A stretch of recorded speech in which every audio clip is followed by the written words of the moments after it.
उत्तर प्रदेश के एक्सप्रेसवे की।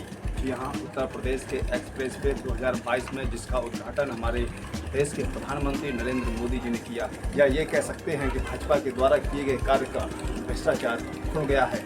अब इस भ्रष्टाचार पर उत्तर प्रदेश की सरकार क्या अपना बुलडोजर चलाएगी, क्योंकि ये उत्तर प्रदेश की जनता कह रही है।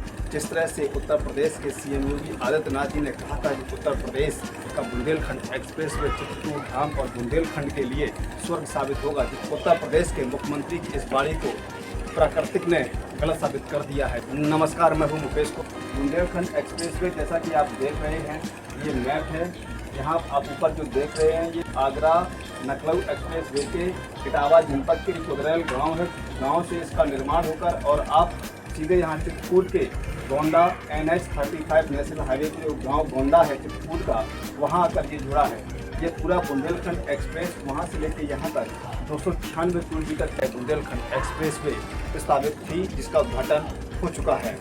बुंदेलखंड एक्सप्रेस बहुत बड़ी योजना थी और इस योजना का शुभारंभ हमारे देश के प्रधानमंत्री श्री नरेंद्र मोदी जी ने 25 फरवरी 2020 को चित्रकूट के गोंडा ग्राम में आधारशिला रखी थी। केंद्र सरकार और उत्तर प्रदेश सरकार का मकसद था इस बुंदेलखंड एक्सप्रेस के माध्यम से कि चित्रकूट धाम को एक पर्यटन स्थल के रूप में बड़ा किया जाए। हाल ही में 16 जुलाई 2020 को बुंदेलखंड एक्सप्रेसवे का उद्घाटन हमारे देश के प्रधानमंत्री श्री नरेंद्र मोदी जी ने जालौन जिला के कैथेरी ग्राम के समीप इसका उद्घाटन किया। जी हाँ, और उद्घाटन करने के मात्र 6 दिन के अंदर इसी बारिश में पूरा बुंदेलखंड ढह गया। जैसा कि आप देख रहे हैं कि ये रोड पर पूरी का पूरा पुलिया समा गई है, बैठ गई है। जहाँ आप ये देख रहे हैं, यहाँ से यहाँ तक ये पूरा समाया हुआ है। उसके बाद आप ये दूसरी तस्वीर देख रहे हैं, इटावा के कुटरल गाँव से ये चट्टान आ गई है, पूरी दरार पड़ गई है, बुंदेलखंड बैठ गया है। और जिस तरह से आप देख रहे हैं, सोशल मीडिया पर भी खबरें सामने आ रही हैं कि जब बुंदेलखंड एक्सप्रेसवे कंप्लीट ही नहीं था तो फिर इसका उद्घाटन क्यों किया गया। क्योंकि कई जगह जैसा कि आप देख रहे हैं, ये चित्र सामने जो आ रहे हैं, बुंदेलखंड पर अभी भी काम चल रहा है जो अधूरा है, और अधूरा एक्सप्रेसवे का उद्घाटन कर दिया है। और इस पर जो घटनाएँ घटित होंगी, जो पब्लिक को जो समस्याएँ करनी पड़ेंगी, इस पर जो यातायात करेंगे उन लोगों को समस्याओं का सामना करना पड़ेगा। इतनी बड़ी अनहोनी उत्तर प्रदेश सरकार ने कैसी कर दी।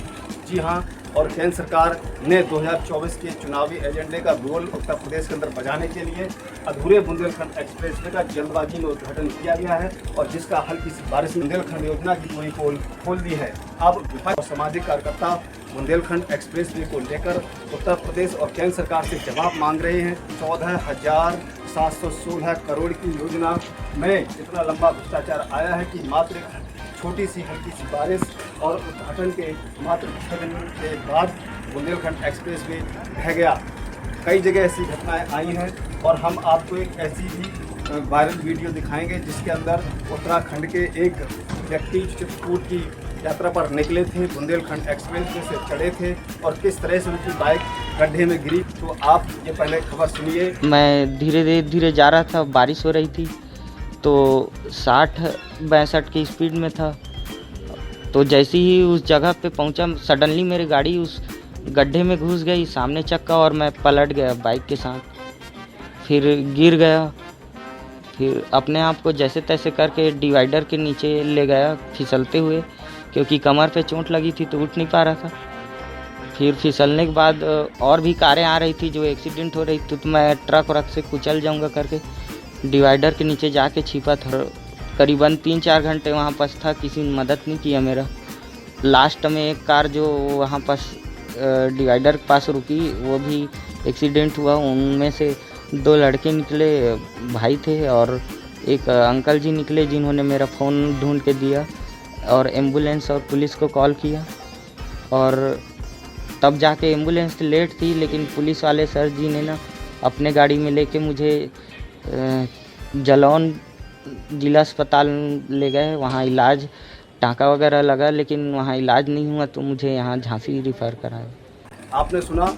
और इसके बाद जिस तरह से बुंदेलखंड के अंदर जो कमियां आ रही हैं, जिस तरह से अब तस्वीरें सामने आई हैं, उन तस्वीरों का निरीक्षण करने के लिए विपक्ष की सबसे बड़ी पार्टी समाजवादी पार्टी के राष्ट्रीय अध्यक्ष और उत्तर प्रदेश के पूर्व मुख्यमंत्री अखिलेश यादव ने बुंदेलखंड दौरा को निरीक्षण करने के लिए निकल पड़े। तो इस तरह से उन्होंने निरीक्षण किया है, तो हम आपको उनकी पूरी खबर बताते हैं और इसके लिए हम आपको अपने मोबाइल की स्क्रीन पर ले चलते हैं कि आप देख रहे हैं हिंदुस्तान की खबर है। हिंदुस्तान ने किस तरह से लिखा है, हिंदुस्तान लिखता है कि बुंदेलखंड एक्सप्रेसवे का निरीक्षण करने पहुंचे अखिलेश यादव और पूछा कि सुसु लगी तो कहां जाएंगे।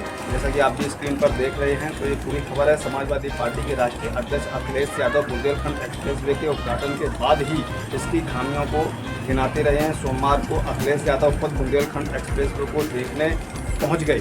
एक जगह रुककर लोगों से बातचीत करने लगे और पूछ लिया कि अगर सुसु लग जाए तो कोई कहां जाएगा। अखिलेश ने कहा कि इस एक्सप्रेसवे पर किसी सुविधा का निर्माण नहीं हुआ है, पार्किंग तक नहीं हुई है, अभी से मिट्टी धसक रही है, अभी तो ठीक से बारिश भी नहीं हुई है, बारिश होगी तब क्या होगा। तो इस तरह से अखिलेश यादव जी ने कहा है। आगे कहते हैं कि अखिलेश यादव ने कहा कि बड़े बड़े नेता आए और बड़े बड़े गड्ढे हो गए। एक्सप्रेसवे में लूट हुई है बल्कि डकैती हुई है और इसके लिए तो कुछ और शब्द भी इस्तेमाल किए जा सकते हैं। अखिलेश ने कहा कि प्रधानमंत्री ने एक्सप्रेसवे का उद्घाटन किया और 5-6 दिन बाद ही एक्सप्रेसवे में गड्ढे होने लगे, दरारें आने लगी। बुंदेलखंड एक्सप्रेसवे का निर्माण कार्य पूरा होने के बाद 15 जुलाई को पीएम नरेंद्र मोदी ने इसका लोकार्पण किया था। लोकार्पण के 5 दिन बाद बुंदेलखंड एक्सप्रेसवे का कुछ हिस्सा बारिश के बाद धंस गया, जिसे लेकर अखिलेश ने ट्वीट के जरिए कई सवाल उठाए थे। हालांकि सरकार ने कहा कि बुंदेलखंड एक्सप्रेसवे की क्वालिटी से कोई समझौता नहीं हुआ है। अखिलेश ने 0 पॉइंट पर बारिश में उखड़ी सड़क और मिट्टी कटान की मरम्मत का काम देखा। यहाँ निर्माणाधीन फ्लाईओवर देखने के बाद सहबई पहुँचने पर भी मीडिया से बातचीत में यह मुद्दा उठाया। कहा कि बुंदेलखंड एक्सप्रेसवे के निर्माण में लूट हुई और नहीं सरासर डकैती हुई है। कहा कि विडंबना यह है कि प्रधानमंत्री के उद्घाटन करने के 1 सप्ताह के अंदर एक्सप्रेसवे में दरारें पड़ गईं। उन्होंने तंजकसा कहा कि उसके विकास कार्यों की भाजपाई की नकल भाजपाई तो कर सकते हैं पर बराबरी नहीं। उन्होंने कहा कि सपा सरकार की आगरा लखनऊ एक्सप्रेसवे की नकल कर भाजपा सरकार ने बुंदेलखंड एक्सप्रेसवे बनवाया, लेकिन अभी उसका हाल देख रहे हैं। तो आपने सुना कि किस तरह से अखिलेश यादव ने उत्तर प्रदेश सरकार और देश के प्रधानमंत्री नरेंद्र मोदी पर जो उंगली उठाई है। आपने हमारी खबर को सुना और या हमारी खबर आपको कैसी लगी है, इस पर अपनी राय जरूर दें। कमेंट करने के साथ साथ खबर को लाइक करें एंड शेयर करें, जिससे जानकारी अधिक से अधिक लोगों तक पहुँच सके। हम आपसे फिर मिलेंगे एक नई खबर के साथ, तब तक आप हमको इजाज़त दीजिए। जय भारत।